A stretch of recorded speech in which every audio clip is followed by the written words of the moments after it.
Welcome back. The North Dakota men's basketball team went 0-2 this past weekend in road contests against Montana and Montana State. Though they're 0-4 to start league play, head coach Brian Jones is proud of how his young squad is progressing. For more on the Fighting Hawks, here's Alex Heinert at the Betty with Coach Jones. Thanks, Kelly. Well, Brian Jones, you made the difficult road trip out to the mountains of Montana this past weekend. Didn't get any wins, but felt like your team grew a little bit over these last two games. We did. Honestly, we did not play well at Montana. They had a lot to do with that. One of the best defensive teams we played all season long. They have great energy, great size at the rim, and just guys who make multiple efforts. And again, kind of the thing for us, when we get out slow, this young team has to find ways to grind and show some grittiness to get through those things, and we didn't. Second half was a little bit better. We mixed up our lineup just to see guys who are going to come out and fight, and I thought we did that, but they're just that talented. And I was proud of our guys. We really challenged them. After the game, we sat and watched film. We pulled clips on each kid just so they can invest in themselves and watch themselves get better, and we really played pretty well on Saturday. So I felt we made a lot of progress on Saturday. We could have laid down and just not competed, but this group has a lot of pride. It's still growing, it's still learning, but I thought we got better. Yeah, and that's what this season is all about. It is. Taking those steps week in, week out. You mentioned that Montana start, and as you said after the game, that was the key to this, just getting off to that slow start. In those opening 7 minutes, that's got to be frustrating to see things just not happen the way you want them to early on. In all honesty, the first possession, we get a shot right at the rim. We drop the ball. The second one, we get a layup point blank. We miss. Third one, we miss another layup. So it kind of just snowballed on us. We executed, but just like I think we've talked to our group many, many times, it's still about finishing the possession, whether it's a rebound or a made shot at the rim or a jump shot. And that's the thing.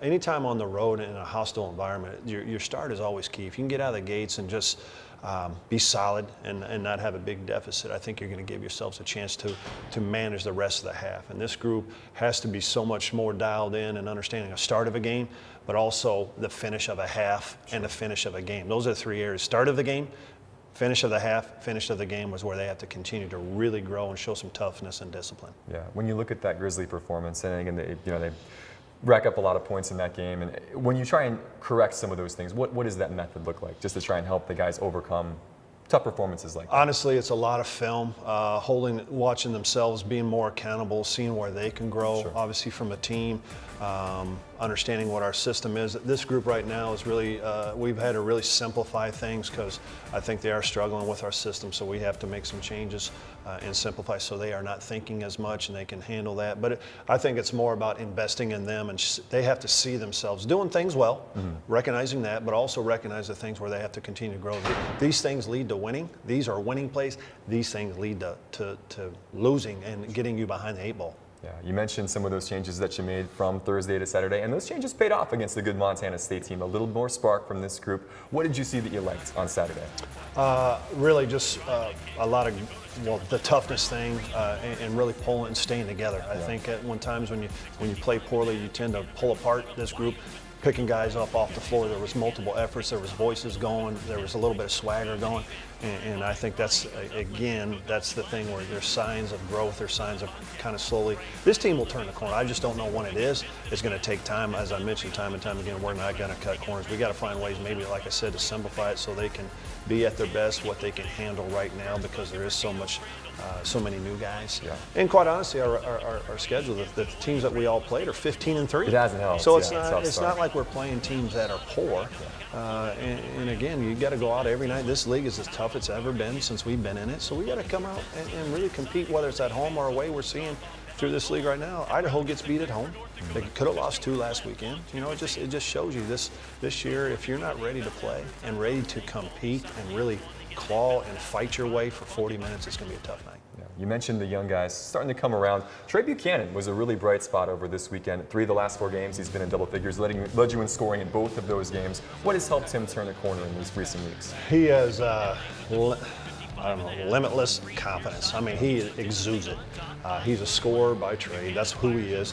What we're trying to teach him is learning how to play without the ball in his hand so much. He was a scoring point guard. When you make that move to college basketball, because of our roster, you got to learn how to play without the ball as much. So it's been a little bit of growth for him. But I tell you what, diving on the floor, he'll be a fan favorite because of how hard he plays. He's not afraid to dive on the floor or to knock somebody to the floor or make a big shot or take a tough shot. He exudes confidence, and right now this is what this team needs, and it's great that it's a freshman. Obviously, he's still going to have some teaching and learning moments defensively and offensively, but I love his confidence. Coach, you're back at home this weekend against Idaho State on Thursday, Weber State on Saturday, live on Midco Sports Network. Best of luck coming up against the Bengals and the Wildcats. All righty, thank you. Brian Jones. Kelly, back to you. All right, thanks so much, Alex. Looking forward to seeing the Fighting Hawks get back on track. Well, when we come back, we'll keep it in Grand Forks and hear from North Dakota women's basketball head coach Travis Brewster. He joins Alex Heinert next on the show. Stay right here. Midco Sports Tonight, presented by Avera Orthopedics.